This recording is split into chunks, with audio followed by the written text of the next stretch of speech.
Something I often see as a fertility expert is people who have irregular cycles, either lifelong or maybe at a certain point in their life. Maybe they went off of the birth control pill and now they're seeing an irregular pattern emerge, or maybe they've stopped getting their periods altogether and they have no idea why and no one has explained it to them. This can be very distressing because you feel like something's wrong with your body and there's a list of endless possibilities that can feel very anxiety provoking. So I wanted to break it down because really and truly, there's only like 3 or 4 things that it could be. So I want to use a diagram to illustrate.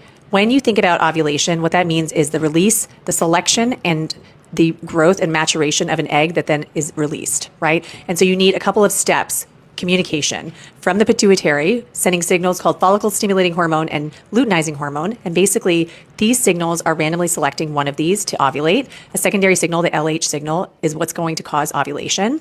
And then the egg is released. And if that egg doesn't turn into a pregnancy, then the hormone levels drop and you break down your lining. So there are only a few possibilities of what could cause your cycle to stop coming or to be irregular.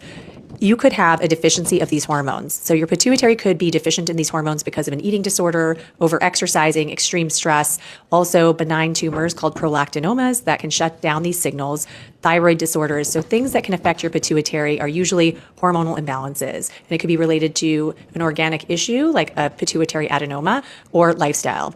And then the second possibility, which is actually the most common, is something called PCOS. Polycystic ovary syndrome is where the signal is actually being sent out, usually at quite a high level. It's almost like your pituitary is yelling at the ovary to do its job.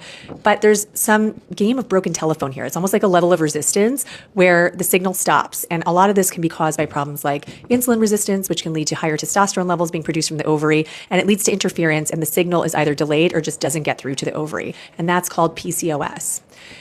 Another possibility is that someone could run out of eggs. And this is less common, but sometimes when you stop getting your periods or they become very erratic, less likely, but it could be that you've just gotten below a critical threshold of the number of follicles, and therefore your ovary is no longer able to listen to these signals. It becomes resistant.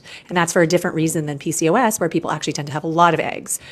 The fourth possibility, and this is something that we really go off of the medical history that we take from the patient, is scarring in the uterus. So if they've had prior procedures, multiple scrapings, things like that, cervical procedures, maybe it's not that they're not ovulating, they just can't have outflow of menstruation.